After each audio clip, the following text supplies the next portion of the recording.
Սիրելի երեխաներ, ես ուզում եմ շատ կարճ ձեզ ծանոթացնեմ օրինակ երկու պատգամավորի հետ, որոնք այսօր ազգային ժողովի նիստերի դահլիճում են։ Օրինակ, մեկը Հակոբ Արշակյանն է, որը բացառիկ զուսպ, բացառիկ լավ, բացառիկ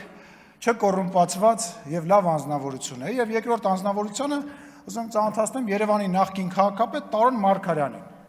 որի օգնականը իրեն թույլ է տալիս տարբեր տեղերում տարբեր լկտի բաներ գրել։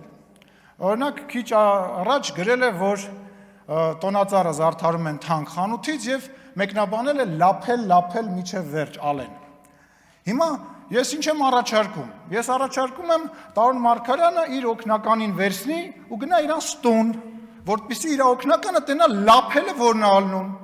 Տանի դատարան, որտեղ 2 միլիարդ դրամի պետությունը միայն փողապահանջում, կարա տանի Սերժ Սարգսյանեն ստուն, կամ Սերժ Սարգսյանի փեսուտուն, կամ այն մյուս փեսուտուն, կամ աղբորտուն, որ այդ օգնականը իմանա լափելը որն է։ Ուրեմն ուշադիր բոլորին է վերաբերում, այս բացակայող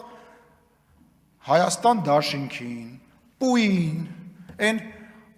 ավել պակաս խոսացող Facebook-յան, չգիտեմ, ակտիվիստներին, դերասաններին, կապիկներին, փող վեկալող մարդկանց, այո, մենք ընդունել ենք էթիկայի կանոնագիրք, բայց հանկարծ չսխալվեք, բոլորդ ձեր պատասխանը օրենքի սահմանում ստանալու եք, հանկարծ չսխալվեք, մեր դաստիարակությունը, մեր պատասխանատվության զգացումը հանկարծ չխառնեք, ես բոլորի անունից ինձ թույլ եմ տալիս իմ գործընկերների անունից ասեմ, կրկնում եմ, նախընտրական պրոցես է սկսվում,